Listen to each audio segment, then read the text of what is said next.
two segments, you learned how to move your pawns and how to move your rooks. But now we are talking about bishops.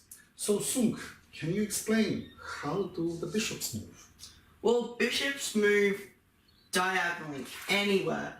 For example, if this bishop was on the middle of the board, it's got unlimited scope. So you could go all the way here, any squares here, all the way here, all the way here, and all the way back here. Can the bishops move in any other way except diagonally? No, the bishop can only move diagonally, which means if there's a bishop on a white square or a black square, this bishop can only stay in the black square. And you already know that it is not possible for pawns to go backward. Now, how about the bishops? Can the bishop go backwards? The bishop can sure go backwards. It can go all the way down. It's got, yet again I said, it has unlimited scope, so it could go all the way back to A1, and it could go all the way up to H8. H8, yeah. H8. Yeah. And how do bishops take? Well, let's put the bishop here, for example. Okay, and we are going to put a couple of pawns here and there. This bishop can take this pawn, but as long as it's diagonal from it. But if there's a pawn blocking its path, it cannot move past the pawn.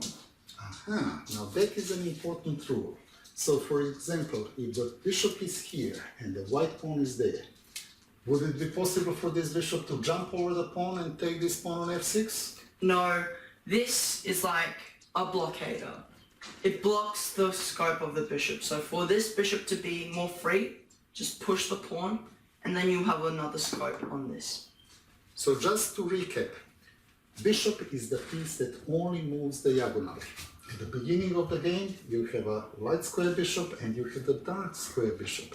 Now, because they only move diagonally, that means that this bishop, which is moving on light squares, can never, ever become a dark square bishop and start moving on the dark squares. It can only move on light squares. And for this other bishop, that at the beginning of the game is on c1, now this one is your dark square bishop, and this bishop can only move on the dark squares. If the bishop is in the middle of the board, then it's going to have lots of scope. Look at this diagonal. This, by the way, is the longest diagonal. It goes all the way from A8 to H8 and encompasses 8 squares. So this bishop could go anywhere on A1, B2, C3, E5, F6, G7, or H8, and this bishop could also move along this diagonal. By the way, is it possible for a bishop to move backwards and take its own pawn? Well, that'd just be silly. I don't think it's not possible for a bishop to take its own colored pawn. That's right. And as a general rule in chess, you can only take your opponent's pawns and your opponent's pieces. You can never ever get your own piece. And this is how the bishops move.